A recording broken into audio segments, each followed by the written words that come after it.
People just don't know what to do to be able to qualify for a state or a local or government funded grant. So that's what we came up with this workshop for, to empower a community. More people have funding, more impact we can have on our youth, more impact we can have on the world in general. So we created this workshop. It's been a 4-part workshop. This is the last session, and I'm gonna come back afterwards to kind of discuss what next steps are and how we're gonna continue to build this community of people where we're together and we're working towards the same common goal. So I want to introduce our 2 facilitators, Dr.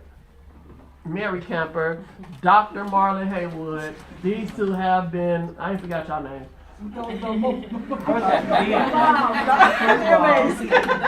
First of all, I love these 2 individuals.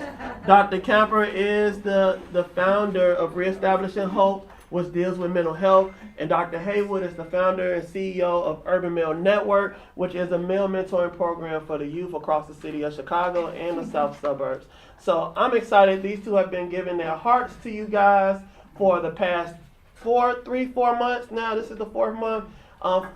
Without any pay or anything like that, just coming here, taking time out of their day to give you guys the knowledge that they have so that everyone can be successful. So without further ado, I'm going to give it over to them, and tonight is on grant writing. Can we give them a hand?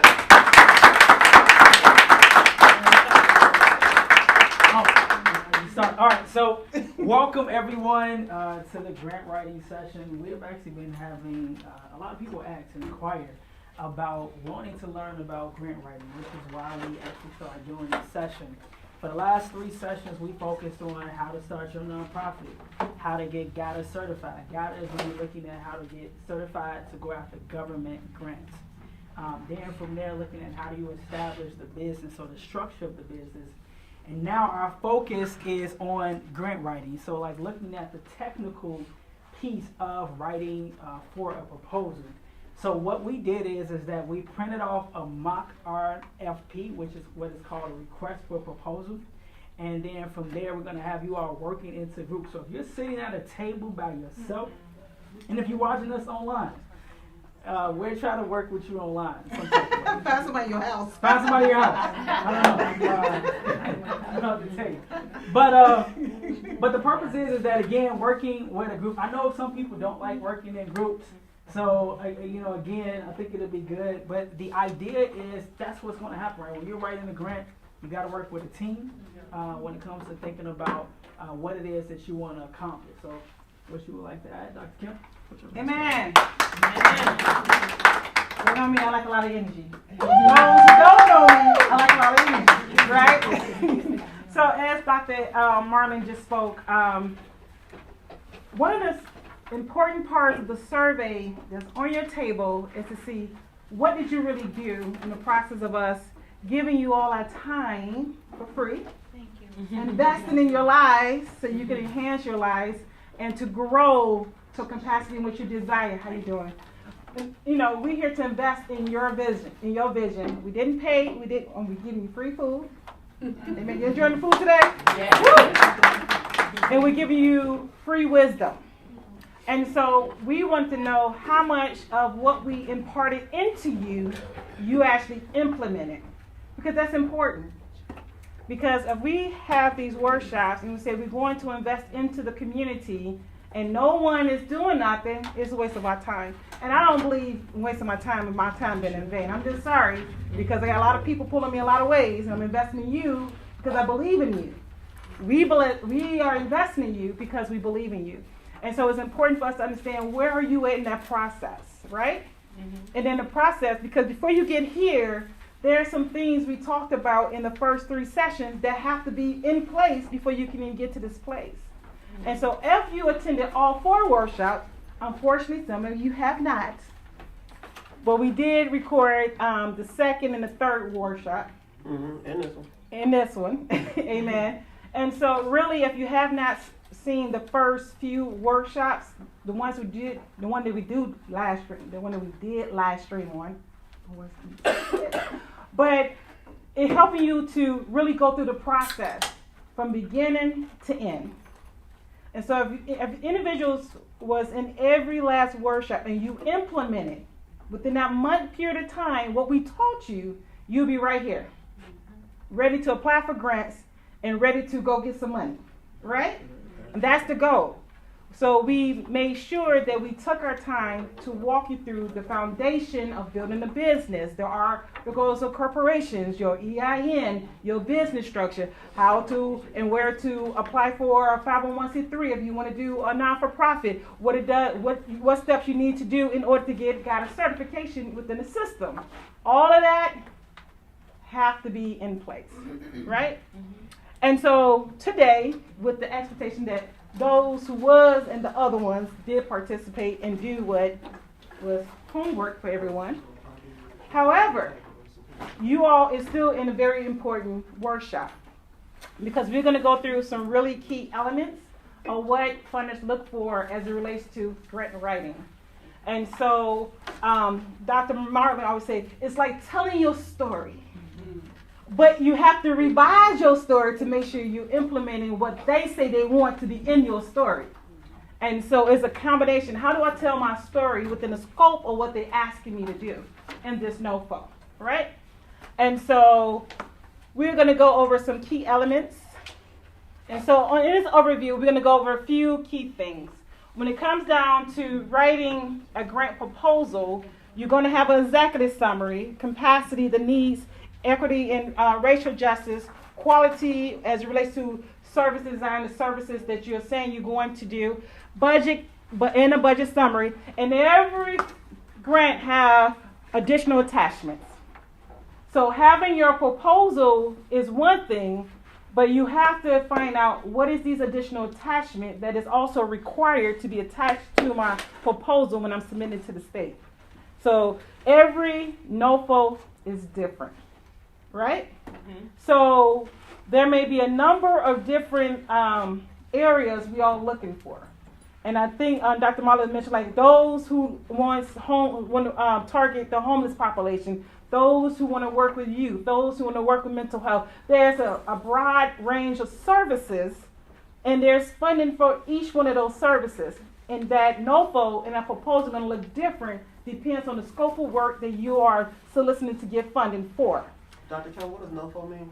NOFO is the Notice of Funding Opportunity. Notice of Funding Opportunity. All right. Oh. All right. So the papers that you all have in your hand, and again, for you all that's online, we'll share it, email us, we'll try to get it as well. But the thing is, what we wanted to do is that give you what you're going to look for when you're going for grants. It's called an RFP or a NOFO, which is Notice of Funding Opportunity or Request for a Proposal. So a lot of times is that they want you to submit a proposal to them. So if you're looking at what we have put together, and maybe I can show this online and show this to them. It's shown online. Okay, I'm talking about if they can see it this way for the people that... Yeah, half and half. Right, all right. So the first thing is, again, so with this one that you're looking at on the document, what we did is that we did a mock proposal for seeking funding for up to $100,000, right? So let's say that if we were a funder, we're looking for organizations to fund them for $100,000. So the first thing is that the objectives that we kind of put together when you're looking at for organizations is the primary objectives of the Community Impact Program, the MOP program. So this is not a real funding opportunity, but so you understand. It's to empower local initiatives. So support and empower local organizations that are actively working to address community needs and create positive change. Then enhance community well-being. So fund projects and initiatives that contribute to the overall well-being of the community, focusing on areas such as health, education, environment, and social welfare. So what I did is that what we did is that we kind of put objectives together in this particular request for a proposal that a typical funder will look for. So what we wanted you all to do is kind of look through this, right? So if you're looking through the objectives, you're looking through the eligibility criteria. One, obviously, all of them want you to have your nonprofit status to be in good standing with the state. So whatever state that you're in, here we're in the state of Illinois. That means that you go to the Secretary of State website, you show that you're in good standing. To be in good standing, you just got to make sure that you're what I'm trying to say. Okay. Your GATA pre-qualified. not the GATA, but when you look Oh, at the articles. entity, Oh, yeah. your articles and corporations of good standing. Right, so you want to make sure that your articles of incorporation are in good standing with the state. So that's something that's very important. The next thing is that once you kind of know that you got that in order, your financial accountability, right? Like, do you have everything in line? So if they want to give you funding, they want to know, hey, how are you currently handling the money that you have? So a lot of questions when it comes to grant funders, they want to know, hey, how do you currently handle money? How have you handled grants in the past? And then if you have not handled grants in the past, then how do you plan to properly manage this particular grant? What structure do you have in place? So that's important. So when you're looking at the eligibility criteria, that's something to think about. Community focus, right? So a lot of times when you have different grants, they're looking at a particular community. They may look at a particular area. Are you in a community that they are looking to provide funding for? There's been times, actually, I literally missed out on a grant because the address that I listed was not in that community. So I thought it was. So for example, I submitted for a grant that was focused on Inglewood. The address that I submitted and put on the application was in New City. New City is literally like 2-3 blocks away from Inglewood. But because that address was not in Inglewood, I was disqualified. So you have to make sure, like when they're asking for Inglewood, South Shore, they're very specific about that. So you need to make sure that those addresses match to Now that. you can do a political move. That's what I did, where I don't have a location in this cluster area or this specific area, but if I get this proposal, I would get a location in this area. I'm not gonna go get a location and you ain't give me no funding yet. And so that's one way that you can write into your grant. It works for me. I just had to make sure I had a location within 60 days in that area once I got approved. And they approved it with that in there. Like, we're currently not in that cluster area, but we would find a location in that cluster area if we get funded. And so those, you want to be able to identify where you at and what has been offered under that scope of work in the area. But if you see funding, you can always put it in there, and it's up to them to say yes or no. That's the insider tip right there. That's the better move. So It worked for me. I got 2 grants on that, and it's large grants. And I did. I moved into that location. And you moved out of your other location? No, I kept that one too. You just hired more staff? I hired more staff. So with that proposal, I had to hire staff. I had to get a new location. Everything. I had to get furniture, everything. So I put everything in that grant. Put on the location. But it's important, like Dr. Marlin was saying, identifying what the NOFO or the funding opportunity is saying, what service area they are trying to address. So when you're looking at it, and like I said, so you got the address, that's something that's important. So you want to make sure that the address, or if you don't have an address, that you would secure a particular address. Even the address that you're looking to secure, make sure that it's in that area or community that you're looking to serve, because that's something that's important. So as we kind of get going, as you see on the screen, it says executive summary. The first thing, so Dr. Kemp, you want to talk about executive So what I summary? did with this PowerPoint, I literally took all this information off of a NOFO. It was a violence prevention grant that's on the IDHS website. And so every item have a point system. And as you see here, it say 5 points. So when you have a NOFO, there's going to be a grading scale for each session that you're doing, and they're going to tell you how much this session is worth, right?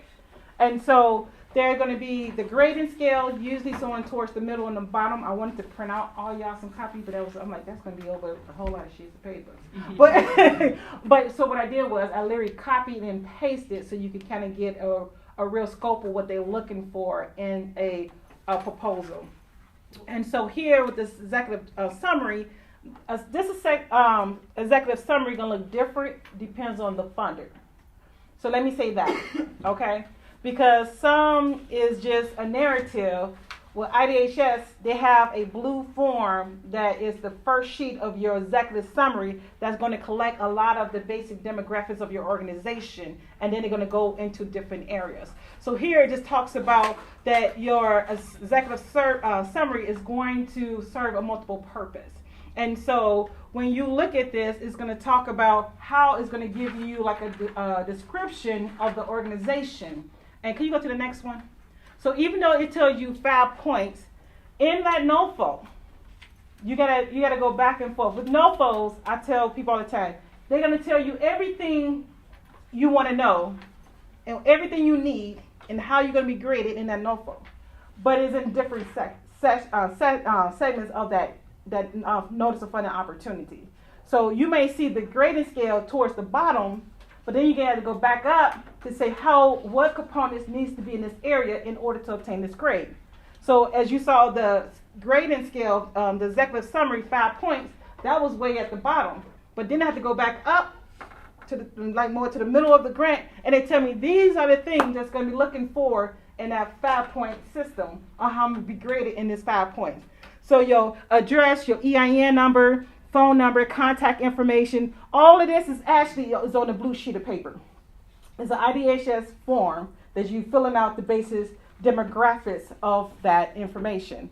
And so it's going to have you to identify locations and things like that. So it's telling you in that 5 points of this executive summary, if something in this is missing, what's going to happen to your score? It's gonna go down. It's going to go down. Do we want our scores to go down? No. Oh my goodness, I think they want their scores to go down. I'm going to ask you again. I told you I like energy. Do you want your points to go down? No. So you got to make sure you read through each bullet point. And to me, the most effective way is go bullet point by bullet point to make sure you're not missing no information. So if they say, oh, okay, I need to list the names and address and county and all this stuff in my website, I want to make sure that I didn't miss my website, right? I don't know, I might need to Google it and copy and paste it into the form. And so if you don't have a website, you go and get a free one, have somebody build one real quick because they're going to look for that website. You're missing the website, what's going to happen to your points? Now. They ain't feeling me. No, Go ahead. all right. So the next thing is that you got 2 pages, right? So you have the first page is front and back, but I kind of want to skip to the second page. Now, what we did is for the very first page is that we did, as it said, a mock request for proposal. Due to time, you all can literally look through that kind of later, or when you kind of do this opportunity, we're not going to always be there, right? So this is an opportunity where you have to kind of look through and read through what it's saying and make sure that you're meeting those particular requirements. So right here, you have what's called a letter of intent. A lot of times with different grant funders, before you can actually apply for a grant, you have to submit what is called a letter of intent. The letter of intent pretty much says that do we even want you, I'm trying to use a better word, are you eligible or qualified to apply for the grant opportunity? So with that, once you submit the letter of intent, the letter of intent is typically no more than like a few paragraphs, 1 page. You submit that and then they will respond back and say, hey, you can now submit for this grant. So what we did is that if you look at the second page, the very first one, it gives you an example of like a letter of intent. So the first thing is that your organization overview. Everybody see that on the page? Mm-hmm. Mm-hmm. All right, so the very first thing is you should know what is your organization mission? What is the history and the impact that you all make as an organization? Anybody here can have a current organization, nonprofit in the room? Okay, tell me, what is your mission for your organization? To combat suicide among young people as well as promote mental health awareness. Okay, how long have you been doing the work? I just established it in August when I started this program. Okay, you just started in August, so that's a good thing. All right. No. Let's go with that. Okay, go ahead. You just started your program. So I'm a funder. How do you say, I just started, but tell me that you qualify to do this work? I'm putting in the grant. That's not good enough. No, I said that because your organization doesn't have to have a long time frame, but if you say you've been working in this field for X amount of years and you have qualified staff that's trained in this field, it's going to help enhance the credibility of your organization. You know, just saying, because you want to be able to show them, hey, I'm applying for this because I qualify for this. You know, when I started my organization, I've been working in this field for over 20 plus years. So I'm going to say the executive team been working in the field 20 plus years. If I got some other people on my team, when I had all of them years together, it may be about 30, 40 years, because that's how you show, hey, we're not just a new organization. we're coming from big organizations running their stuff, branching down to our own because we're living and trying to now pour and invest in our own communities instead of going into somebody else's community. So I'm going to calculate all the years I've been working in this field to say, hey, that my executive team got 20 plus years of providing mental health, substance use, violence prevention, anger management, trauma-informed care treatment. And my staff will continue to be trained on an ongoing basis. You see how do you show that that's going to have more stuff? Because they're like, oh, she's been working in this field for 20 some years. They might even Google your name. I'm going to Google my name. It's going to pop up. But it's showing that, okay, you're a new organization, but you're not just a new organization with no skills. You have to validate why you want them to select you among all these other candidates. Now, if you got 25, 10, 15 years, you put that on there. And I would just say my executive team, even if I'm the only executive team it is. I started as an independent contractor, so I'm validated for my executive team, which is me. So I could go off all my years of experience in works of running other folks' programs. They would take that and they would take that into consideration versus that, hey, that this is just a new organization. Because that's not good enough. Because you knew, why should I give you funding? You see what I'm saying? Yeah. And so I didn't use you to put you on the spot. I just wanted you to see how you can take that, having been established as an organization, for professionally, it been a lot longer scope of work than been invested into the community. And I want to give you an example, right? So I started, Urban Male Network became an official nonprofit in about 2016, 2017. But I have been doing this work since I was in college, around 2008, 2009, between 2008 to 2010.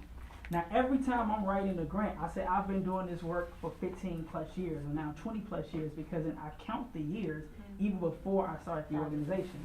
So you have to talk about, because you want them to see you as the expert.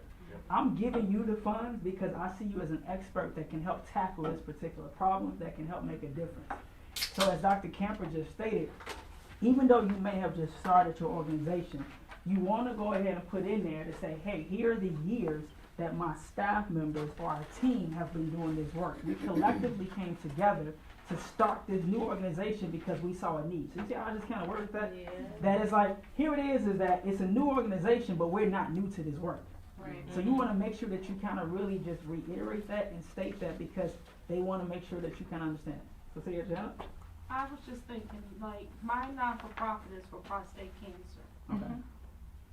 It's a step. My daddy died of prostate cancer. Make it short. But before that, I was on the board of like the Why Need Cancer Foundation and the Chicago Foundation for Women and the Susan Komen. Can I somehow state like the funding? You could do a dual thing. You could state your executive roles in on those committees, and you can deal with the live experience of your passion.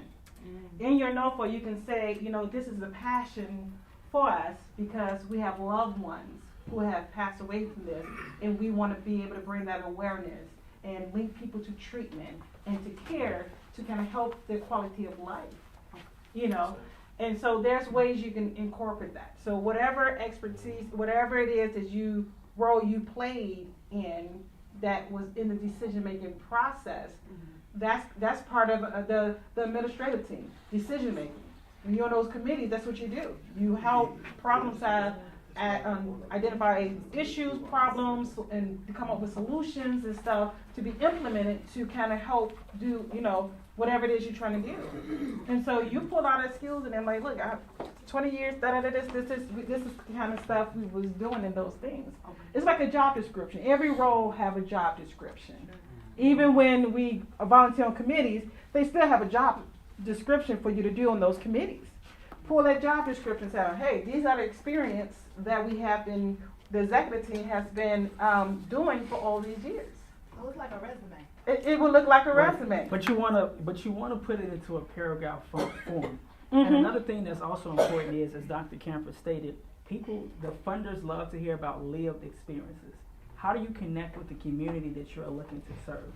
A lot of times you have, I think back in the day, you would have organizations, these, would come in, they would receive all this funding, but one, they don't look like the community that they serve. They have no connections. But now, when you can speak about, I come from this community, I've been through this particular experience, and this is why I understand it. This is why you should fund us as an organization. That's very important. So as I always say, tell your story, right? And as you write and tell the story, connect to that, and then make the readers kind of connect to, like, because you got to think about it. The people who are reading these proposals are just human beings like you and I. So you have to understand, tell your story to make them feel like I connect with you. Now you have to understand, everybody have different learning styles, but one of the things also that I do is that I always put together a collage of pictures. Like I put together a press kit. I put more pictures and images than anything, and I put links of videos that then is in the PDF file. So then when they're looking at this document, they're now getting a full picture. So they have seen the words that I put together, but now they're actually seeing a document that they could look from pictures and videos and get an overview about our organization.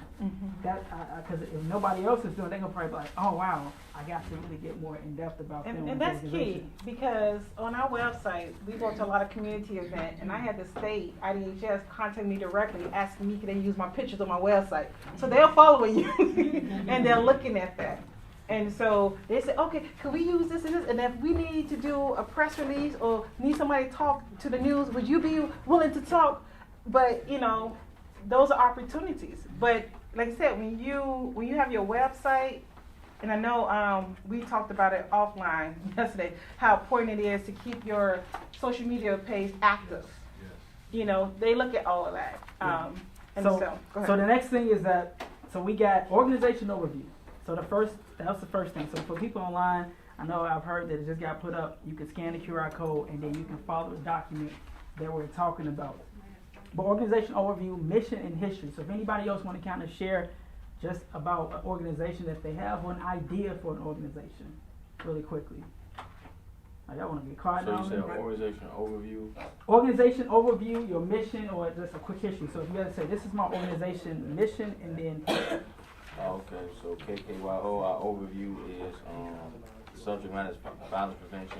okay. We combat violence prevention with financial literacy and workforce development. We create programs strategically to engage with the participants, depending on the age range, to get a result. And we measure everything through games, surveys, and cash prizes. We target areas in trying to get the kids busy to reduce the violence. Just a different way. Now, how long have you all been doing this work? 3 years. 3 years. Okay. And then what would you say has been your impact? Like, how many youth have you impacted through your organization? Impacted about, let's say 100.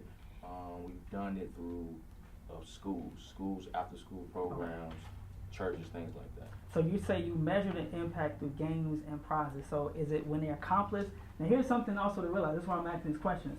So what he's saying, which is very key, because a lot of funders ask this question, how do you measure the impact, right? So for what you're saying you're trying to accomplish, so what I'm hearing him say is that he measures impact by games, prizes, and monetary gifts that are given to the youth, correct? Correct. So possibly when they have a different, they probably have something that they want them to accomplish, right? They have, here are the points, here is, you know, what I want you to accomplish within our organization. Once you accomplish that, then you have achieved to then get this particular gift. By the number of gifts and monetary prizes that are given out, that shows that the youth have accomplished the markers that they have set as an organization, correct? Correct. So then that's what you have to then get to a place of really understanding, how do you measure your particular impact? And so funders can see, they want to see, like, how do you measure it? How do you make sure that you're successful? Yes, if I give you this funding for your idea, well, how do we know it even worked? Even if you have an idea of doing a community turkey giveaway, where you can say, hey, we fed 500 families from this particular community, and X amount of turkeys was given, we have X amount of volunteers from the community, like, so it's many ways that you can always talk about impact. Yes. Yeah, with impact, isn't it good to, one thing I've learned is that make it big. Like, whatever it is, magnify it. Like, if you only serve like 100 people, you know, out of, you know, community of, I don't know, you know, 150, you know, so many percent, 75%, 85% of the people who did, you know, so if you have a low number, use a percentage or something, but just Yeah, like look for every number you can. Like they like numbers. You know. That's another political move. You have 4 people, 70%, 75%. 3 out of 4, 75%. I'm just saying. It is a political move. I mean, 'cause they're not going to look at numbers at that point. They're going to look at percentage. Yeah. You give them numbers, they're going to look at numbers. You get them percentage, it's a political move. And so then the next thing is that on this piece of paper it has your project title, which is something concise, right? Every grant that I've written for asks for a project title. Now you could come up with some cool, sexy name. I don't know what that is for you, but hey, what's cool, what's catchy, what's trendy? It don't have to be necessarily trendy, but just really kind of think about that. The next thing is that your project summary. So within a few words, a paragraph, can you summarize what it is that you're trying to accomplish? Outside of the proposal itself, you want to be able to summarize what you're trying to do in that concise number of words. Anybody in here care to share that they have a brief idea about something that they would like to accomplish? Can say it in a few sentences or words. Everybody getting quiet on me again? Hold on, I want to try somebody new. There's anybody that you're in, obviously you're in here for a reason, right? So is it an idea for a project that you would like to accomplish? Okay, go ahead. But I want to accomplish doing a green cleaning facility. Okay. Yes, because I know there's an incentive, plus there is a lot of factors that go into the environment when it comes to using green and going green. Okay. So I actually A lot of want money to in use that it. too. There's a lot of money in that Yes, too. and The global, like yeah. to go to the use a car wash facility, because the products that we would be using would be all environmentally friendly. Nice. Okay. So, and definitely, Doc, you want to add anything? I like the idea. Let's give him a hand for that. Because what you want to do is you want to be able to create, we all can apply for the same grant, right? Everybody in this room. But you want to be able to make that unique to what you're doing, to your personality, you know? And so it may look different from person to person. There's no right or wrong way. It's just a matter of having your vision, writing a vision, that it is effective to the people who's reading it. They say, hey, I like this idea. You know, we know everything going environmentally friendly. So they're like, oh, can you imagine environmental soap that's washing cars? You know, so that's unique, you know. So you want to be able to find what is your uniqueness in that process. And so, I don't know if you want to go to the next slide too. Yeah, we did. We'll No, continue. just We'll okay. go to the capacity. So that would go under my project summary? Yes, you can incorporate that into that. That's going to be part of the vision. And your executive summary is going to talk about what it is, the scope of work you're trying to do. So you're going to include your mission, your vision, incorporate the target population, what it is you're trying to do. So it's like a narrative. And when you go through this whole NOFO here, it kind of tell you what they're going to be looking for in each little area and how to compartmentalize each of those different components. And so like here, the capacity. You see how many points this is worth? 3, big number. 35. That's a big number. And that differentiates. I don't think they can see this. It's 35. I don't think they can see that. Korean, enlarge it. You know how you do your iPhone, right? You enlarge it, right? 35. This one segment is worth 35 points. The executive summary was only worth 5. So they say, okay, I'll give you 5 points just for telling me your executive summary. But now I need to know, why are you sending me this proposal? What is your purpose of this? Let's go to the next one. So when you go to the bottom, it tells you what the capacity, the score is going to be. But now it's telling you exactly what they're going to look for in this capacity. So here it talks about give a brief overview of the applicant agency, outlining its primary programs and services that you're offering. Describe how you're going to use your mission statements and goals to the purpose of your funding opportunity. So you have a mission, you have goals, but now you got to tie that into what it is you're trying to apply funding for. How does, using those token of awards, clinically that's what it's called, to enhance the behavior, moves, and productivity of you. How does that goal or your mission going to tie into this specific funding? Because this is a violence prevention funding, you kind of already tied it into. Right. But now they might say, okay, it's going to help them have less episodes of violence, or less help them to be able to manage their aggression, or help them to process through illogical thinking that makes them want to go out and hurt somebody or retaliate. You see what I mean? Yeah. How does that going to tie into the purpose of this funding opportunity? So now you have your mission, and you have your values, you have your core values, you have your executive summary and statement. Now you got to say, okay, this is me, and now this is what they're asking for. How can I merge the two together? Because that's what you're about to do. I'm going to use my mission, my goals, my core values, my executive summary, and I'm going to merge it into, I'm going to use this to take these different populations of individuals that we're targeting, and I'm going to use this in this way to target this population so we can improve the health and wellness of the populations we are working with. Next slide. No. So here it talks about describe the established physical presence. What is your presence in the community? Past performance.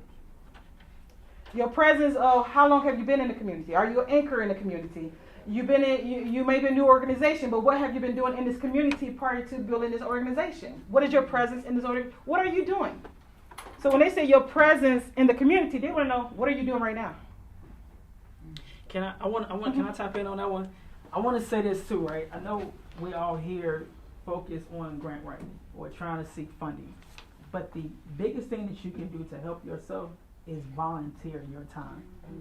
And if you volunteer your time, then you can then write about your experience about how from giving, and then use that as experience. Before I got any dollar, right, for doing the work that I'm doing, for years I just volunteered. And then when I started writing about the work that I was doing, I was able to talk about and use that experience. So now people look at me as an expert because for years in male mentorship, because that's what I did, volunteering and giving back. So what is it? What's the idea that you have? And sometimes people are like, well, I don't know where to start, right? I don't have the funding. If it started with one person, let's say if you have an idea to start working with homeless people, maybe once a month, quarterly, you get some plates and you and your friends, and then you go feed 5 homeless people. That is a goal that y'all set, right? 5, once a month we feed and we provide clothes to 5 homeless people a quarter. You may think that that's a small number, but if you consistently keep doing it, eventually somebody's going to catch on and say, hey, I see you do this or did this. How can I help? Can I join you? And then now from there, or can I give you some money to expand on that particular work? So what I'm saying is that get to a place that don't be afraid to volunteer your time, right? To give, because from there it would grow and it expands, and that goes to what. That's a pro tip, y'all. Yeah, that goes from the capacity part to how you're meeting the community need. So you're meeting the community need while you're out there, because I found out about funding and money opportunities from getting also involved in local community organizations. So for example, I received the free land in Inglewood that I renovated from the Cook County Land Bank. You all have to check it out. When I say it's nice, It's nice. beautiful. Yeah, but I received. I'm just saying that was a side note. I'm sorry. But it was a 2-3 step process, right? I was volunteering, giving my time, going to the local community meetings hosted by RAID. RAID is called Resident Association of Greater Inglewood, right? So by me, for a whole year, just going to the meeting, volunteering, just being there.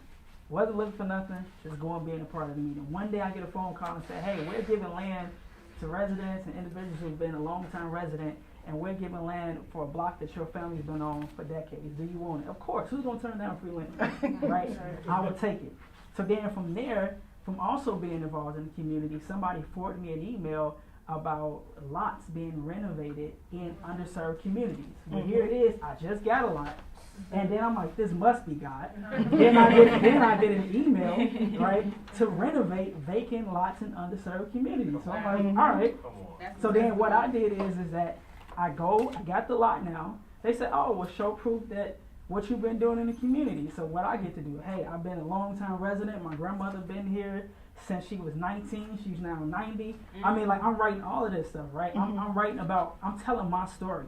How my mom and dad, both sides of my family, has been in the Inglewood community. How my grandmother has given back. She's been on this block. Like, I'm just telling the story of what I know, right? And writing. And then next thing you know, we get the money to renovate the land. So now I'm able to, I get the land for free. I get the money from the city to renovate the land. And so then now I got a lot that I got for $0 that's worth a lot more, right? All because I was attending community events and getting involved. So you cannot negate the just being involved within the community. And you see this? How you make the connection. Providing community, youth Providing service services. to the community. So that's what it all comes down to. And because I got you, I'll come to you next.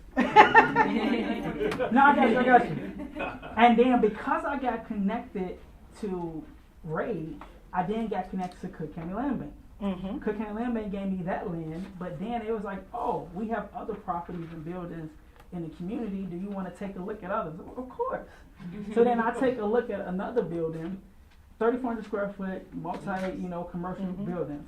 It's worth a lot more than what I paid for it, but I was able to pay cash and get it like pretty much for nothing because Cook County Land Bank was admired what I was doing with the land. It was like, hey, you can take this building. We can't give it to you for free, but you can take at this particular price point. So what I'm saying is that it's about making connections. So it's not just about trying to get grant funding, but it's about making connections with community partners, corporate partners, and then from there using those particular skills and then writing about the work that you're doing to then say, hey, I will use the funds to make this difference in the community, right? That's where the capacity part comes in. And then how are you meeting the community need? I call it the for us, by us model, right? Because here it is that I'm saying is that I am a black male, right, from the Inglewood community who's giving back to the same community that I grew up in. And if you can then tell your story, right, whether maybe you was homeless, maybe you went through abuse, but then now you're turning that story around and say, this is why I want to impact, right, the very same people with the situation I went through. I feel like I've been talking too much. No. Because you're hitting all the points. You hitting all the points. Hitting on all the points, right? You're hitting all the points. But that's what it comes to, because here's the thing. This is the work that I do full time, right? But for years, I was just volunteering my time doing it part time. And so, but for that, like now, I really don't go searching for funding. Funding has been finding me. Come on now, and it's all because I was just doing the work. And as you're doing the work, you put yourself out there more than people will say, hey, I'm going to send this funding opportunity to you. You should apply. I'm going to send this to you because they see it. So this is why it's important. As you all are seeking funding, get your website in order, right? Get your Facebook page. Get your Instagram page. Even get your TikTok. I don't have TikTok. But get your TikTok. And the reason why I say that is because you want to be visible, and people should know that you do this work that you are seeking funding for. If I don't know that you do this work, and when the funding comes available, then how can I send it your way? That is so true. So That's so the thing. true. And just to give an example, in my first audit 2 Mondays ago, they came out to do my annual audit. I wasn't worried about that audit because they proved me a year ago. She was like, if nothing has changed, we just come out and do this. And so she came out, we kind of talked, and she's like, it's good to see you in person. Because, you know, everything was in COVID, right? And she said, you're doing such great work. If I see any funding, I'm going to shoot it straight to you. And she said, if you put your application in for the second site, I'll pull it right then and there. You know, it takes about 3-4 months for an application to be processed in the impact system for their license. So if you put it in there and send me an email and give me the application, I'll pull that right away. I did exactly what she said. She pulled it just like she said, and she sent me my stuff to submit her today, and this is only within the last 7 days. And once I submit her that, she's going to come on site. She said, well, this time we're coming on site because I know everything is good because I already added this and everything's the same. So we're just going to talk and have lunch. I'm like, okay, we can do that. I said, it's just going to be on me. But that's what we mean about relationships. Relationships.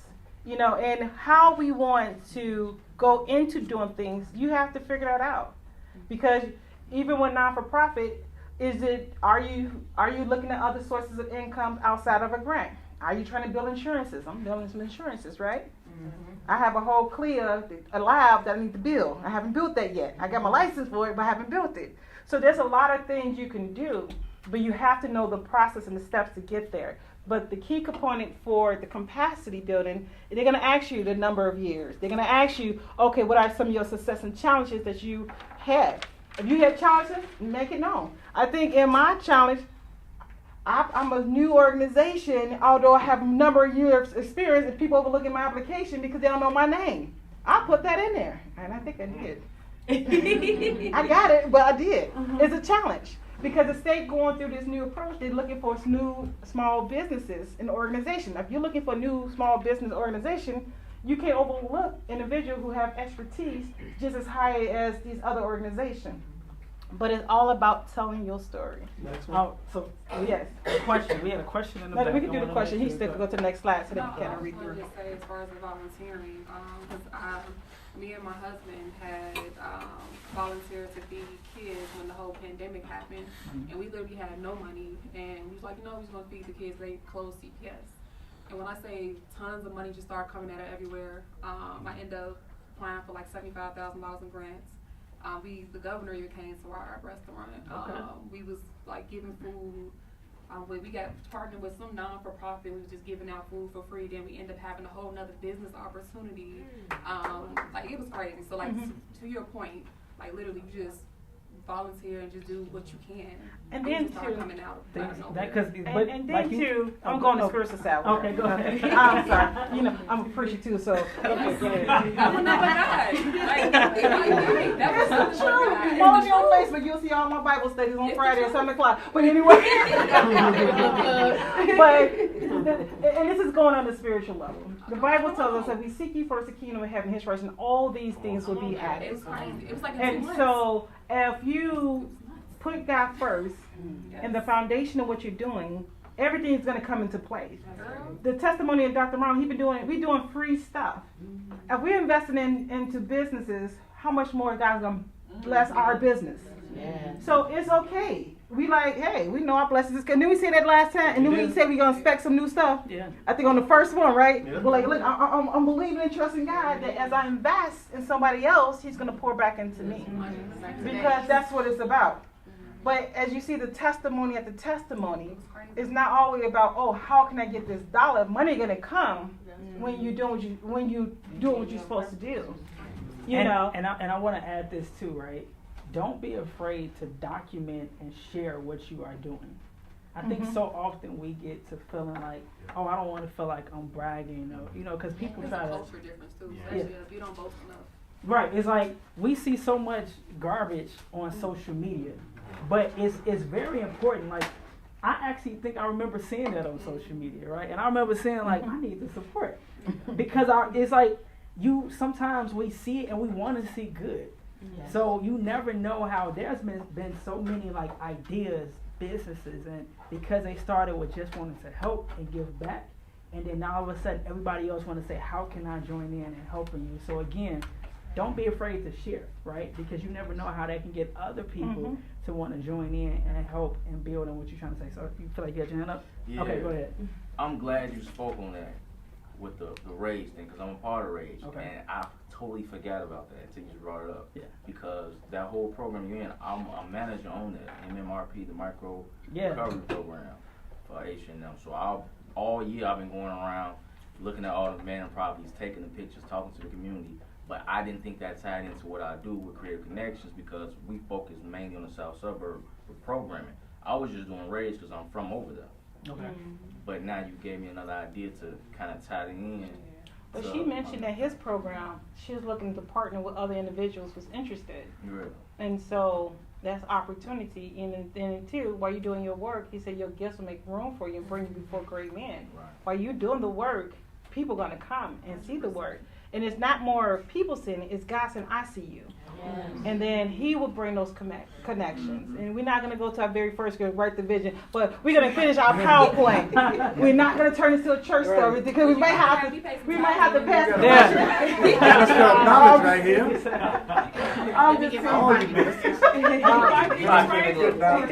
But the thing is that what y'all gotta understand is that that's what it's about when it comes to doing community work. For so many years, I gave out of my own pocket. I did not have, like I'm like, God, I'm spending money. But then yet, I mean, he has blessed and fulfilled because I was doing it. So that's the thing to tell you is that if you stay faithful, right, just over a few things that you work on. Come on, you reap what you sow. You're going to reap what you sow. I mean, because here's the thing. A year and a half ago, I literally got let go from my job because they said I wasn't bringing enough money for them. Wow. I was the director for community engagement for another non-large profit. And here it is, I brought way more money in from my own organization since I've been let go from that one. Yeah. So it was perfect for me to A lot of testimonies. Yeah. So Mine was the opposite. I resigned. They told me they didn't want me to go. I said, if you want me to keep, you give my same salary. I'm coming in 2 days a week. They go, okay. I'm like, okay. It was definitely a They paid me blessing my because salary. now I was able to establish and really start doing my own work full time and start to go and get money. So for a lot of you all, really start putting in place your board. And I know a lot of you all may not have been in the last sessions, but what's very important is establish your organization. As minorities, the reason why we can't a lot of times go out to the funding is because we don't have our business affairs in order. So when you start to looking at a 501c3, make sure you have a board. Make sure you have your executive leadership. Make sure you have a mission statement. Bylaws. Bylaws, right? Bylaws, all of that should be in place. And if you don't know, you can Google. Google can really be your friend about sample articles of incorporation, bylaws, and getting that together. Before you go and apply for any grant, make sure that's, so I had two hands. I think it was here and there. Go ahead. Excuse me. I was just wondering if you guys know of any organizations that help other organizations get established, like helping them pay for the 501c3 status. Helping them to pay for it. Now, I do not know any organizations, because here's the thing that somebody's going to tell you. That's the easy part, establishing your 501c3, right? That's literally the most simplest part. Now, it becomes expensive once you establish it, and then now you're trying to maintain the work. I think to establish a 501c3, it may be like $100, $200 some dollars. It's like $275. Yeah, okay. Well, I paid $600, so I was back then. Yeah, they went down on prices. They dropped the prices. So yeah. I the very first session, I think I told everybody, your first investors is who? Yourself. I don't think they hear me. I'm Yourself. gonna ask the question one more again. And I know that inappropriate language. One more again, but we're gonna say one more again anyhow, right? Who's the first investors in your vision? Yourself. So you have to be willing to make that sacrifice. Yeah. Because when you sow into yourself and the vision God has given you, then people will embrace that vision and support you in that. But if you're not willing to invest in yourself, how do you expect other people to come along you if you're not following your own vision? It's not that I'm not willing to invest in myself. It's just that I have been, like you said, out of work for a very long time, so I'm just starting back working. Yeah. So I just wondered if you had any resources. But here's another How about suggestion. this? Oh, go ahead. You got my number, right? Yeah. I'll pay for it for you. Come on, guys. Look at that. And I'm not talking about reestablishing hope funds. Okay? Yeah. And so you Look, I'm blessed about to come. Look. When you are putting yourself in the executive role, you make sure you write yourself in that salary. Help somebody else. That's it. Because that's what it's about. Because I feel like this. If I die today, how many people did I invest to be able to pour into somebody else? I can't take my wisdom with me, and I definitely can't take my money with me. Somebody else does. If you know about Solomon's story, when I die, somebody else gonna spend it, right? So why not do what I want to do with it right now, right? I'm just saying, because that's what it's about, And I believe first and foremost that I'm only a vessel. You turn it to church.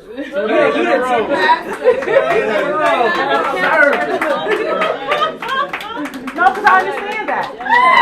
You know, sometimes we are going through challenges, and one of the barriers, I'm not working. How do I build my business and my brand, and I don't have anything? That's a real barrier. And I believe that God sent us as the saints to help eliminate those barriers.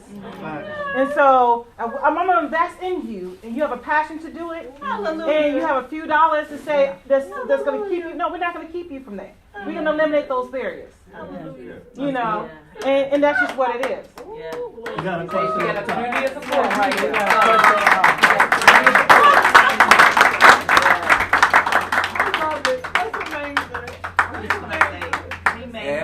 I promise I won't say nothing else. I hate that I didn't know this was going on. That's one thing. Secondly, I just want to share this with everyone because I believe God tells us to share what we learn. Those boards that I mentioned that I sat on, I was the only black person. Get yourself in rooms where you don't look like yourself. And I say that to say this. When you're selecting your board, don't make your friends and your family all your board members. You need people that can also reach out to other people to bring that funding in. Your board needs to be, and y'all might have spoke about this, I don't know, but your board needs to be people that can also help you build your foundation.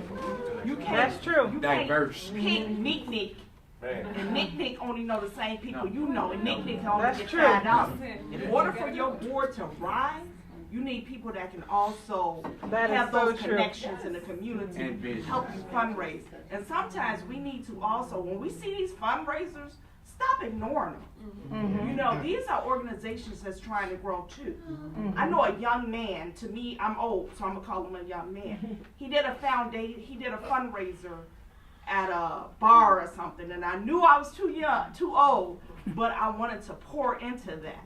So I poured $100 into that, and I poured $100 more into that, and look at him now. Look at him now.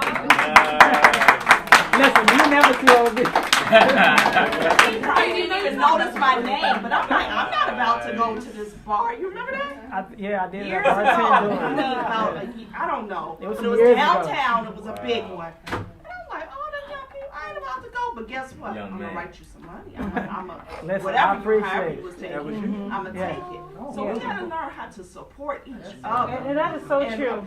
Support the fundraiser, because your organization only can grow through going out doing fundraising. If it's just $25, we have to support each other. That is true. And there's a lot of opportunity to be on the committees with the state, IDHS, ASEJA, the city, a lot of opportunities to just volunteer, be a committee member. Yeah. I mean, I'm on 3 different committees with IDHS, and I just joined one for ASEJA.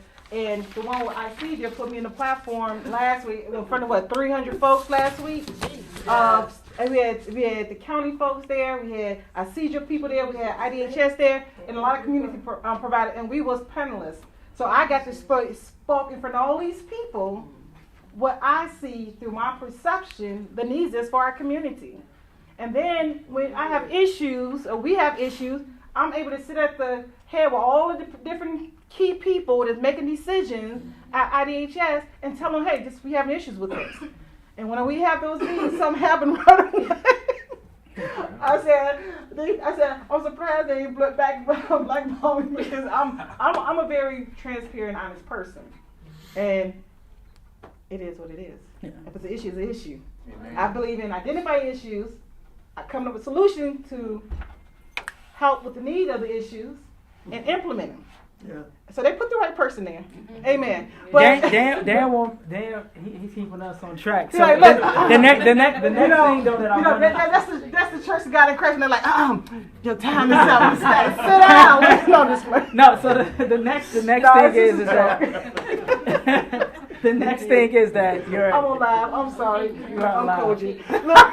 The next thing is that it's called your community needs or your description of need. I really want y'all to really start thinking about what is the need of the community that you are trying to meet, right? So we put on a paper for a lot of y'all to have the paper. It has a space that says community needs, right? So where you can really start thinking and writing and thinking through that, because whatever, huh? Oh, okay. So whatever, when you're looking at, again, grants that you're writing to, they always want to know what is the community need that you're trying to meet. So my suggestion, even before you start getting to that place, start writing down and thinking about it, right? Rework your ideas about what community need do you want to meet, and then how do you see yourself meeting that particular need. And one essential key thing with the need is you want to do research. What is the data saying in that area? You go to CDC, you go to CMAPS, you go to different websites.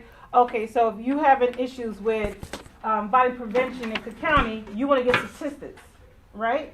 Say, according to this many people, 1 out of 5 people was this, 1 out of 3 people, because you want to collect data. In your needs area, you want to collect data because they want to know how well diverse you are in understanding the population you're trying to serve. Okay. And so you have to pull some data and some statistics in some of these different areas. And it's okay. Google it, statistics in that area, whatever, come up with it. And when you identify the need, you say, hey, according to the CDC, they stated that in the Cook County land area, because they do it by counties, and you can even go to the city crime things and pull up data for specific cities and stuff like that, and say 1 out of 7 people are a victim of domestic violence, or actually that's 1 out of 5, but 1 out of 7 is violence prevention. So you can grab that data and just put it in there. Yep. Data have shown in this specific area this, and this is showing a high risk area that I'm trying to serve. And because of these current issues that's been ongoing, and because there's been a lack of resources and programs in these areas, I'm going to build my program and focus on these areas to help reduce the gaps in services that is needed in these different areas. So you want to do your due diligence with research, because they want to know how well versed you are with the population you're trying to get. And my thing is that even before you start applying, you can get to the next. Even before you actually getting to the, he want to take a picture. Then you can go back. Even before you start applying, let me say here. For community grants. Okay. You literally can start researching what is the community need now. There's nothing stopping you from gathering that information, because the more you know, the more you be prepared for when the opportunity comes. There are a few websites that I can even give you right now that you can check. The Community Trust Foundation.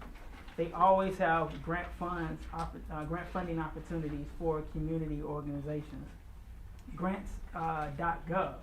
So if you're looking at just trying to find numerous grants that are out there, grants.gov is one that is great, right? So have everything. Yeah. So the Chicago Community Trust Foundation, grants.gov is another one that is great. Also checking out the Illinois Department of Human Services Violence Prevention, right? Making sure you don't even have to have just violence prevention. Now IDHS have mental health, community housing program, DD. So if you go to funding opportunity under IDHS, they usually open up in January, February. If you go to those sites of that area, you're going to see all the new NOFOs under each program. So violence prevention is one office. They have substance use as an office. They have community is another office. They have mental health as an office. They have disabilities as an office. They have a lot of different opportunities under IDHS. So if let's say you don't want to do violence prevention, they have domestic violence, which is another spectrum under the community grant. So they have a lot of different things. You could say, oh, I just want to do a 24-hour crisis response call line, right? You get funny, just have people answer the phone, and you write a grant to pay salaries to cover the phone line and to reduce crisis over the phone. They have a lot of opportunities and a lot of youth programs as well. They have even the early childhood, they have some of everything. They're going to open up usually in January. They usually close at the end of March, April-ish, because that's when they're closing up to start reviewing things, to start looking at who's going to get funding for the upcoming year, which starts July 1st. So IDHS grants have a host of different areas you can apply for. So that's why it's good that you start really looking at what is the community need that you want to tackle, and what is your approach to tackling that community need. We also have the City of Chicago iSupplier portal. So where you can submit City of Chicago where you can submit bids. It's through the iSupplier portal. With iSupplier. So you do not have to actually be a nonprofit. So they have what they call bids or RFPs, or requests for proposals. Just the letter I? iSupplier, yeah, just letter I. So City of Chicago iSupplier portal. So they have when you go on this website, they have all these different bids. They update it like monthly. And so they have different type of opportunities where they're looking for people to submit proposals to receive a contract from the city.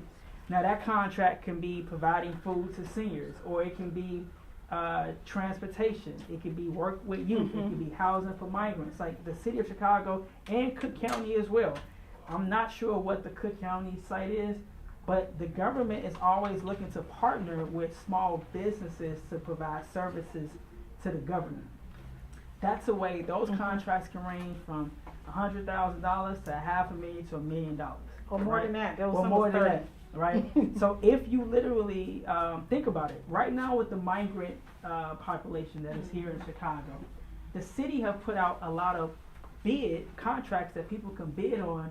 One, to provide housing, to do construction, to do cleaning, to do transportation. I mean, there are so many contracts. So when you see, I don't know if you've seen on the news, where it was kind of like this issue where there was a contract that was given to the same company that bussed the migrant population here. It's the same company that is now building the housing, right, in the different communities. They can't double dip. I don't remember what It's not. It's not. So let me say this. It's a black person. For instance, I have violence prevention. I have one for trauma, right, and for trauma-informed care, and I have one for just the violence prevention that covers the street outreach, the advocacy support specialist, and the case manager.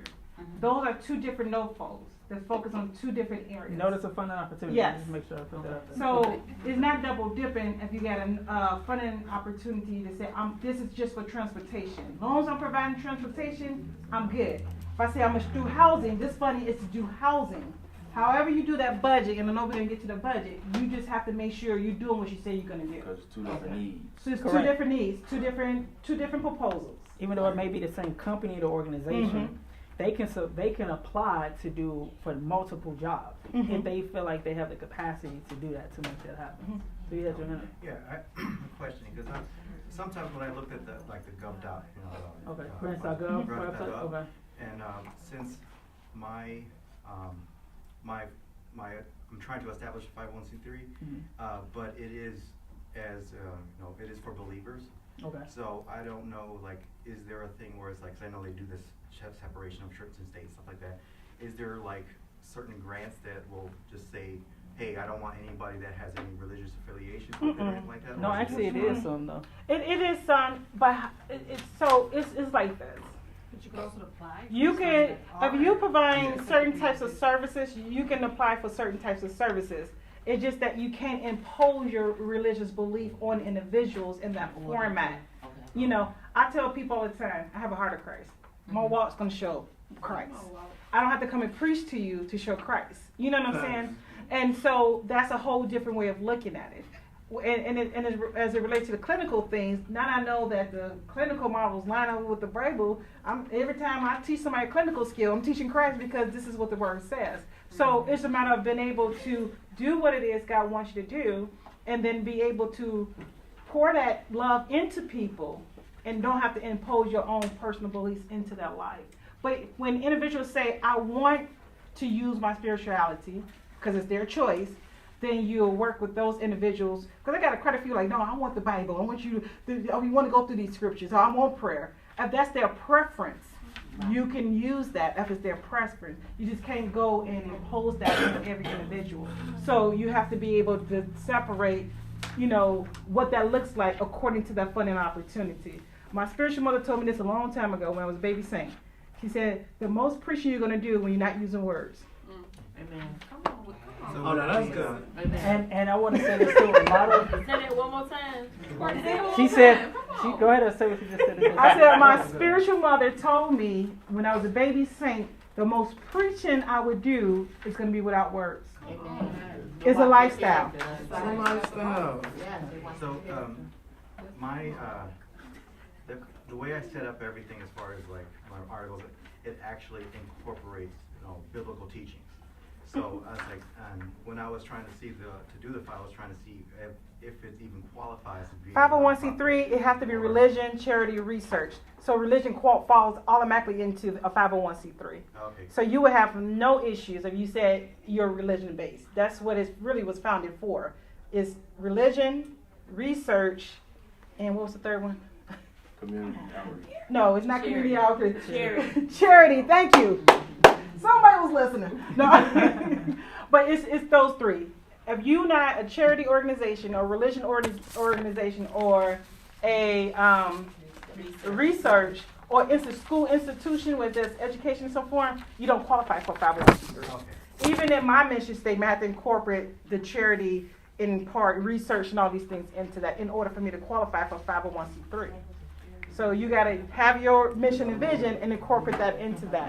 All right, so we got to, but I do want to say this before we go to this next one, is that yes, you can be, say, hey, I'm like, you have religion or spiritual belief, but you just have to be careful because then they do ask a question.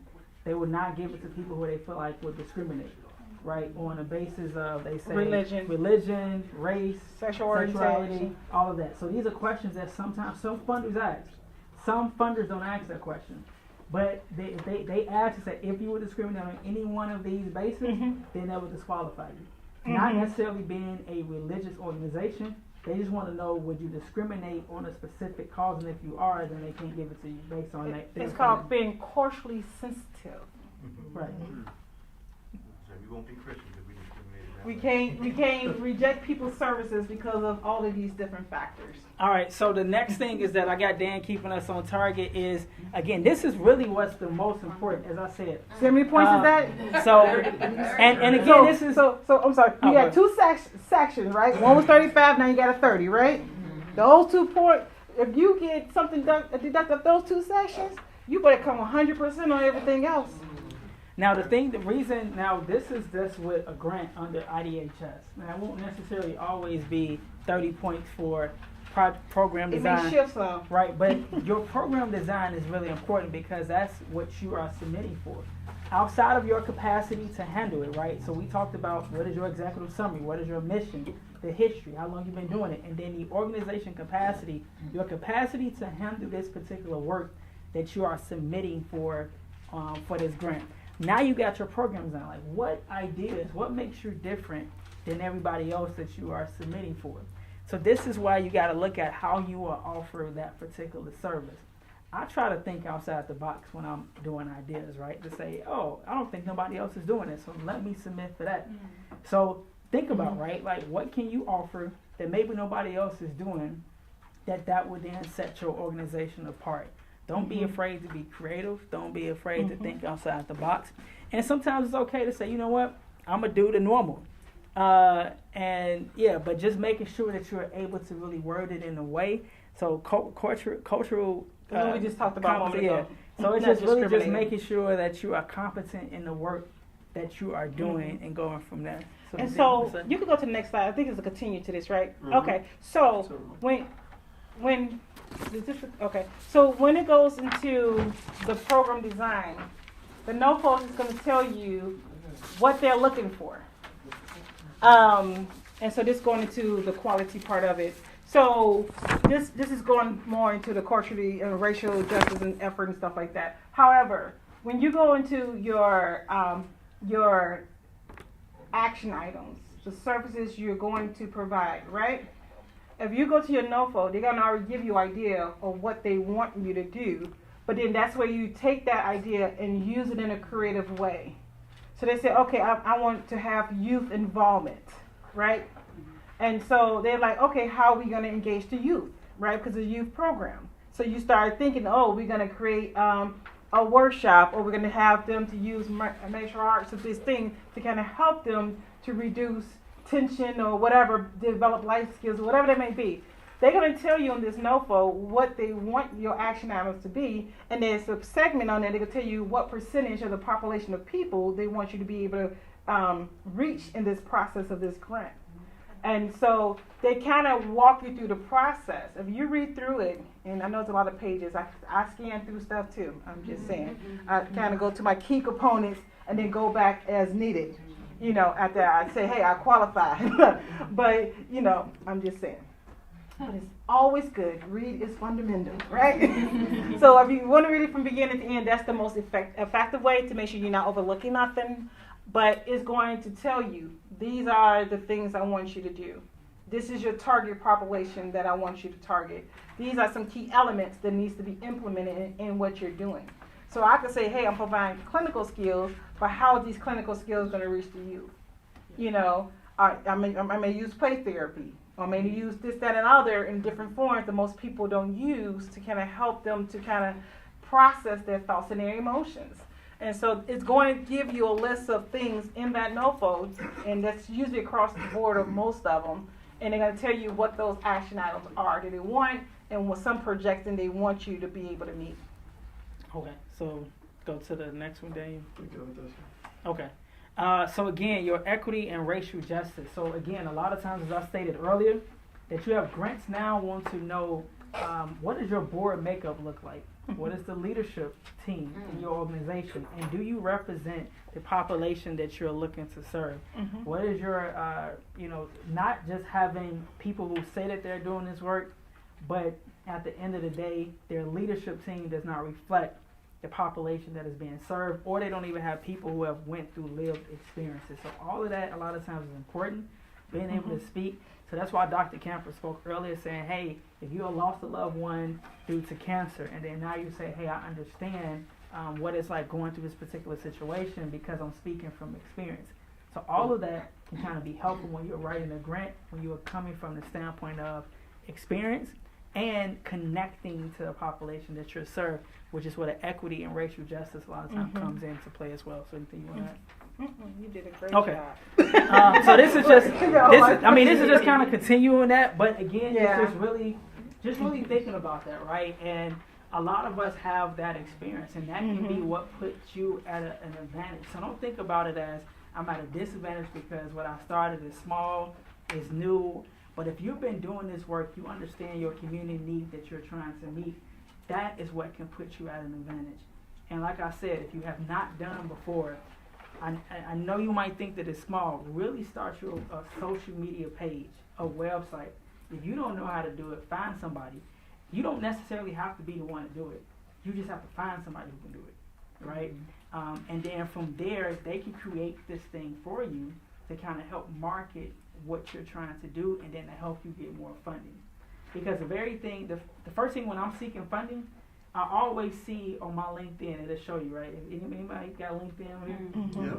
When I apply for grant opportunities, those funders that I submitted to, it'll say such and such, it don't show me the name, but it'll say this organization or this company have just viewed your profile. Oh, yeah.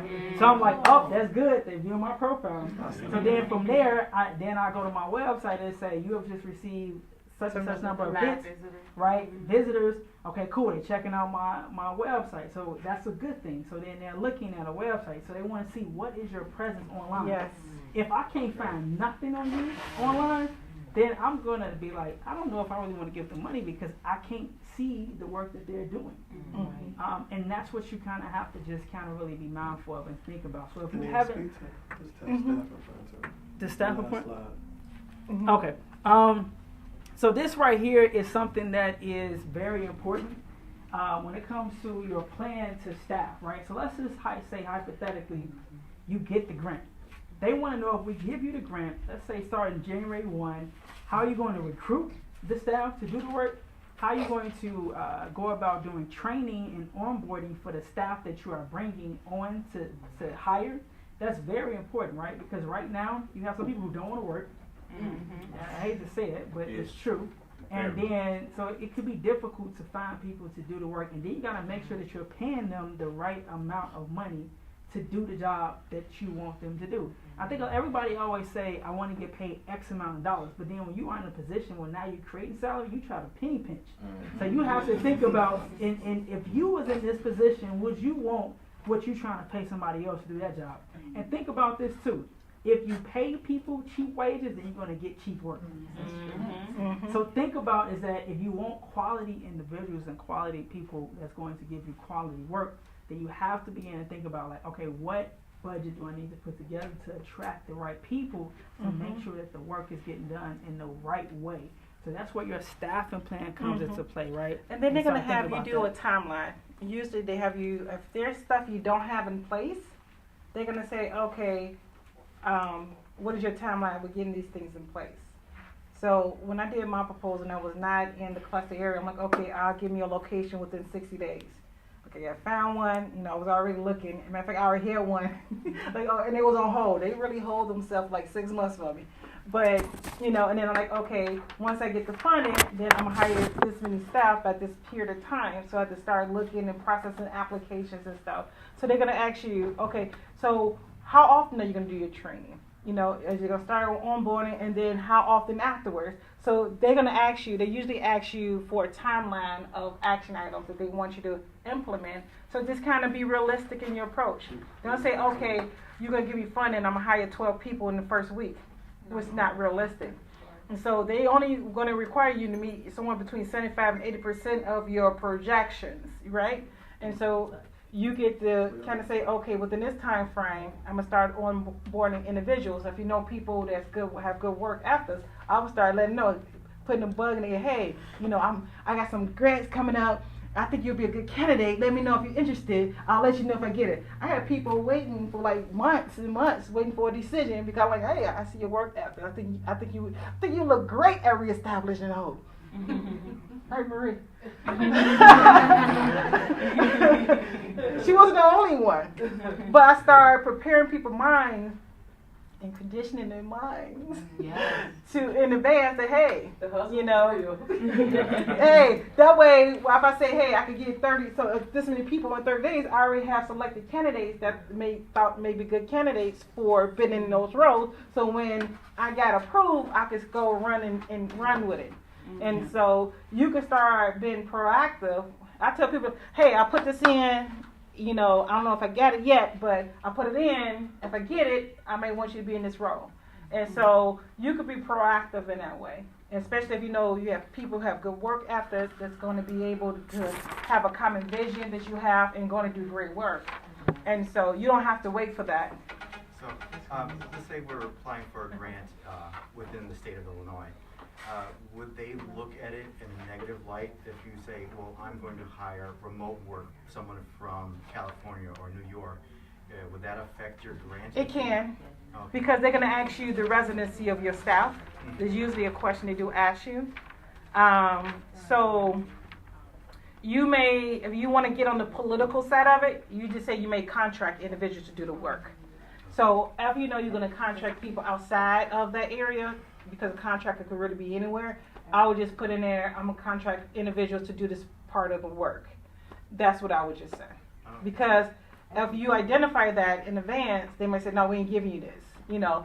But if you don't specify it, you say, I'm just going to contract people, you're not holding yourself obligated to get rejected when you can contract folks. And so, because once they're contracted, all they're going to look at, okay, is the contract people, they're gonna, is they doing what you say they're gonna do? Because whoever you contract, you gotta get data from them that you could provide that data to the state. That's like a sub-recipient, right? And so you still have to monitor those funds that's going out to those contractors to make sure that they do what they're supposed to do, because you still gonna be accountable for that because they paid you, and as you select your people, you have to monitor those people. And so, the next thing that's very important is your budget. So even though it's saying on here 10 points, that's what people really look at. I literally, when I first started doing grants, I used to get very nervous about putting together budgets. I was great with putting ideas on paper, talking about the community need, but then when it came to budget, how much money I need, I got nervous about that. So I don't know about some people, but that was me, right? And so your budget categories, if you see this paper, it says project budget template. Everybody kind of see that particular paper? It says project budget template. So what's going to be important is personnel. That's number one, right? So let's just say, depending on if you ask for $100,000, $200,000, $30,000, whatever, you need people who can do the job, right? So FTE means full-time employees. PTE means part-time employees, right? So I used to get tripped up on that, like what is PTE, what is FTE? So just kind of understanding that and how much money do you want to allocate towards people to do the job. And then typically when you're allocating money, they want to know what's the description, like what's the job that they're going to be doing, the people that you are hiring. That's important to know. Your materials and supplies, right? Are you planning to give out something, right? Whether that's books, that's literature, if that's shirts, if that is hoodies, like what is the materials and supplies that you need to do this? What I typically do is I kind of just do a general estimate. I might say like if I need to get notebooks or shirts or hoodies, all right, I estimate it like 100. So if I'm trying to serve 100, I go online and I Google what's the cost for this hoodie or a t-shirt.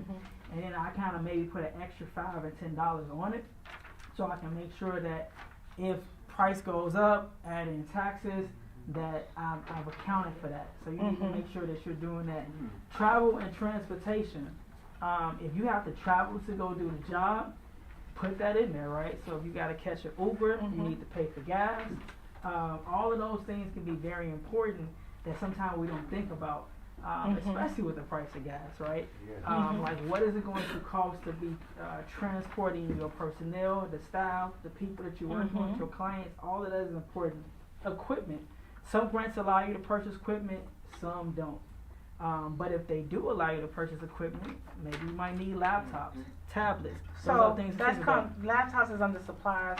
Equipment, usually if they approve of equipment, it has to be leased. They don't allow you to purchase straight out equipment, at least for the state. That's one of their things. And so if let's say you get a printer that you leasing, that qualifies. You can't just go and buy a printer. They won't allow you to buy a printer, but they allow you to lease a printer. So anything under equipment, they have, speculations for that. And you just got to make sure, they'll tell you, when you're working, once your stuff is approved and you're working with your budget, they'll tell you, oh, this is rejected, oh, change this, or change that, oh, bring this down. So they, I went through a lot of it, right? And so they help you to kind of meet those needs, and they're great with doing that. And then one thing that you didn't mention is the fringe benefits. For individuals who are not non-for-profit, you can use fringe benefit where you can do your FACA, and they will pay for you. You know how the organization has to pay taxes off of the payroll or whatever, they will cover that under fringe benefits. Yeah, and that's true where fringe benefits, so that's include like your health care, insurance, all of that, where it's a percentage when you have a full-time employee, you have to account for that. In there. And then Dr. Kimber, what she's saying is definitely right. Like I think for my youth program, I have put gaming systems, right? I put it under equipment. I think I have put like TVs, I have put Xbox, PS5. Supplies. Now, I put that under equipment. And then they came back and they was like, well, no, you need to move this under materials and supplies, because I was like, we're going to be offering after school program. But they approved it, but just not under equipment. I just had to move it under materials and supplies. Yeah. Question about that. Now I didn't go purchasing equipment at PS5 for myself now. But wouldn't it be essential to like lease most of your equipment because of the maintenance package that they will have to provide? Well, like if you get funded, if you have equipment, it has to be leased. That's a requirement. The state go off of the CRF 200. And then every part of your budget is kind of, matter of fact, the whole program is kind of based off those rules and regulations. And so each little bullet point item on your budget, they have speculations for each. For instance, your personnel salary. Executive salary cannot go more than $212,000 or $13,000 a year, or the equipment have to be leased equipment. You can't purchase out equipment, or and like computers and cell phones and all that is categorized under supplies. When you have contract like internet or phone, all that is in telecommunication. So they have their bylaws and their rules on where they say things can go. So they're not just telling you, oh, you can't put this here. They have to make sure when they're working with us, we're creating those budgets, it's falling within their rules and regulation of the CRF 200, because that's what they go off of. They cross-reference that back and forth. So if you want to know how to do it right the first time, you can just go to that rules. You could Google that online and pull it up. It's a big menu, but you can select through the table of content to get there. Yes. Is there any anxiety for the two of y'all that comes along with knowing that you have to continuously search for grants to provide for your services or staffing? Well, not really. I don't have any anxiety. I just trust God in the process. Mm-hmm. Me personally, God told me to do it. I did it. Like you got one for this year, but you know, but so have faith. But how do you know it's gonna come? But see, here's the thing, though. Like, but that's where you start preparing in advance. And I know Dr. Hayward was about to say the same thing. As an executive or CEO of your organization, you're always looking at opportunity to grow. There's multiple types of funding you can get. And so you have grants, you have multiple different types of department, you have multiple types of funding, but that's not the only type of funding you can get. Like I said, with me, I said, okay, I know in 2015, 16, there was a government shutdown and all funding programs were stopped, right? And so, you know, we don't know if that will ever happen again in the future. How did the organization put themselves in a position that if that happens, I'm still afloat? Mm-hmm. So with me going into it and having this wisdom and working in the behavior, mental health, substance use division, knowing this, and my mind is like, okay, I'm starting off applying for grants, but I'm gonna make sure I can build insurances, I'm make sure I have a caseload. So my grant's gonna cover all my personnel staff, but my personnel is going to have a caseload to bring in some other revenue. Mm-hmm. And so it's looking at it in what is the most strategic way and what you're trying to build to make sure you're successful in the future. It may be looking at different revenues, because you're not just looking at state funding, you have organizational grants and stuff like Dr. Hayward was saying. But you have to be able to look at, okay, if they're offering all these different things, where do my vision fit in what they're trying to do, so we can kind of put that in there and try to get funding in different areas. Mm-hmm. And some grants can be a 2-year grant, a 3-year grant, right? Some can be 5. Yeah, it can be 5. So if you know, like for example, I have some grants that is a 2-year grant. So then I know for 2 years or even maybe 3 that I'm good for these 3 years. So when it gets to year 2, so then now I need to start looking at how can I move that particular staff member or other staff members towards another grant, right, that I just obtained, so then I can keep them working. So it's just a matter of planning ahead. When you are in leadership or you're now writing your grants, you have to plan ahead. You got to do strategic planning. You can't just think about today, but you have to start thinking about like the next 6 to 12 months or 2 years. Like now I'm looking at as an organization, how can we start sustaining ourselves outside of grants? Right? How do we become more of a social enterprise?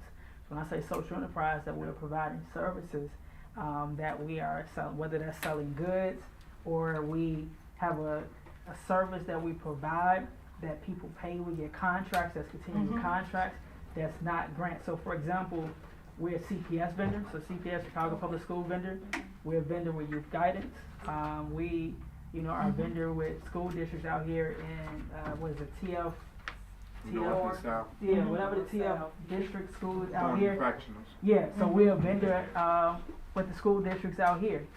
So where now that takes it where we're not just dependent on funding from grants, but we are now getting funding from contracts from school districts, from schools, from businesses that are now supporting our organization and sustaining it in a different way. So you got to start thinking about how do you sustain your business in a different way outside of grants.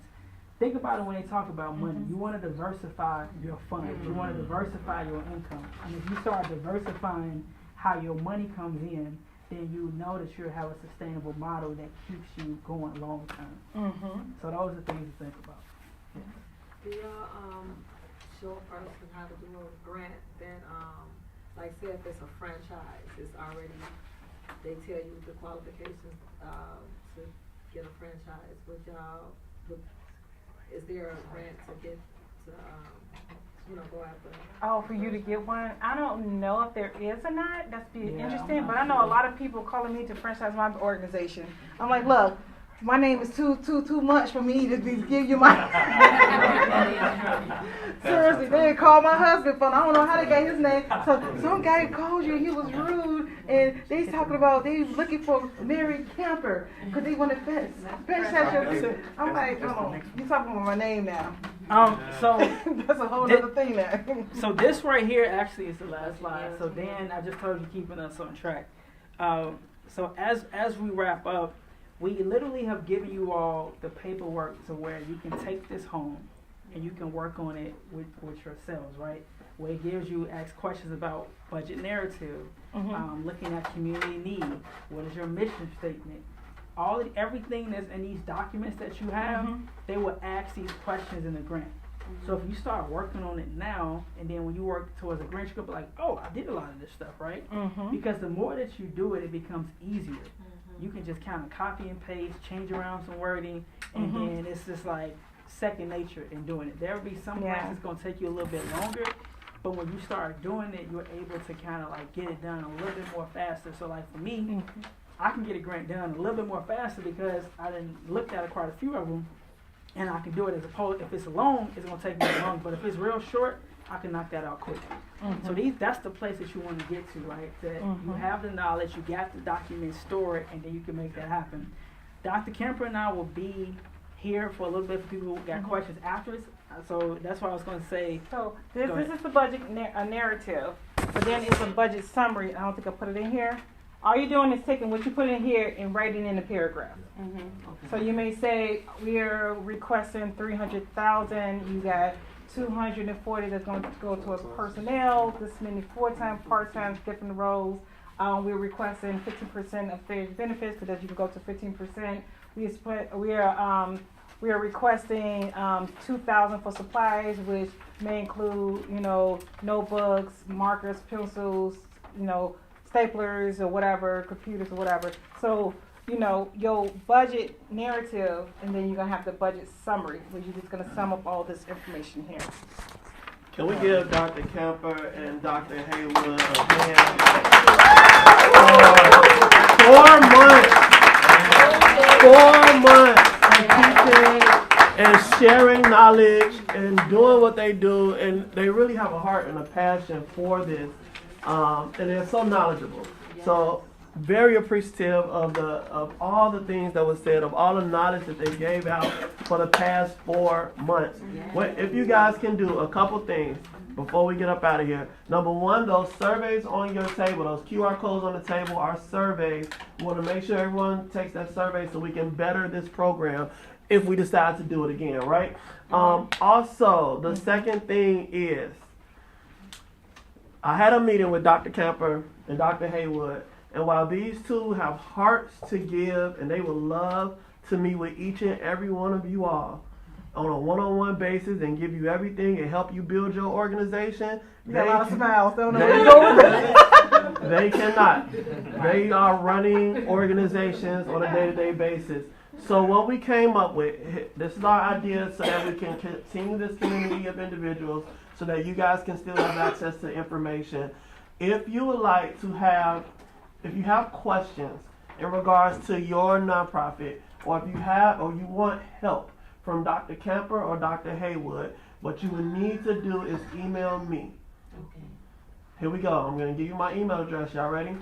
Yeah. You got it. I think I got it.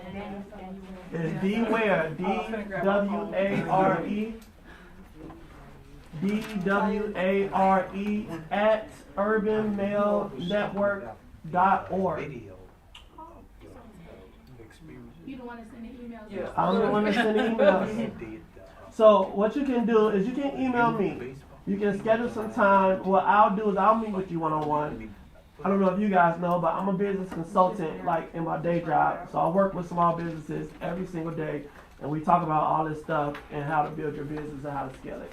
So we can start there. I'll be able to give you kind of some direction into where you are, and then we can take those ideas to Dr. Kemper and Dr. Haywood, and I'll put you on their calendar so that you can get a one-on-one with them and get some more insight and clarity as to what you're looking for. Is that okay? Yeah, that's amazing. Let's start. Go ahead, son. I'm sorry. No, I was just gonna say, also, people wanna follow us on social media pages. My personal one, I mean, it's public, so it is. It's Haywood M1, Haywood. Wait, what is it? Is this Instagram? Haywood. This Instagram. Haywood, HAYWOOD, so it's my last name, and then M, the number 1. So it's Haywood M1. It's the number 1. So Haywood M1. And then I typically post a lot of stuff like about what we're doing in the community, different events and programs, and I'll be sure to follow back, from people. And then I just have my Urban Mail Network, which is Urban Mail Network. So it's all one word. It's just URBAN MALE. And then it's NETWORK, so Urban Mail Network. So you got Haywood and 1, that's just my regular personal, and then you got Urban Mail Network. So you have that, and then Facebook is just Marlon Haywood. LinkedIn is just Dr. Marlon Haywood. And so any one of those pages where if you just want to really stay connected about different programs and events and things that we may be doing that maybe you might not get the email, but you want to see it get updated, like how we did the big community grand opening. Dr. Kemper did a book release, so you can just find out about things that we're doing. I'm planning to launch an app soon in January. I'm hoping to finish, but that can be something where you can learn more about, hey, these are things that we're doing. Absolutely. And then just Mary Camper. Reestablishing Hope. Which one, Facebook or Instagram? We have. You know what? I'm a Facebook. I guess I'm old school. The young people say, "Oh, that's old folks people." I guess I'm old school because because I'm very active on Facebook. Although I have other social media pages. I have a TikTok. I don't use. I have LinkedIn. I got a lot of people following me and sending me messages and stuff. I may every once in a while go to tell somebody happy birthday. But Facebook, I do lives and everything on Facebook. I know the Facebook like that. Listen. And so, we do need to be more active on the rest of our. We do have an Instagram, but those pages are not as active as Facebook. That's the only thing. Reestablishing Hope. What we need to do is and I know there's a way, link all of the pages together so I'll go on Facebook, go live everywhere. Yeah. Just the app for that, Yep. VOO software will help. Yeah, you. you see that hard? That's it. Yeah, that's what I have to do. Yeah. If you look through our Because I'm active only on Facebook. So if you guys, last thing, if you guys want to meet with these 2 individuals, email me. We'll get together. I'll put you on their calendars. We'll go from there. Other than that, thank you guys for joining us tonight. Please get a plate. It's take out, carry out, take some food, take the food home. Take some food home, and we thank you guys for. Wait. One more thing. I want to give a shout out to our media crew who've been streaming us for 3 months. That is DP Graphic and Media.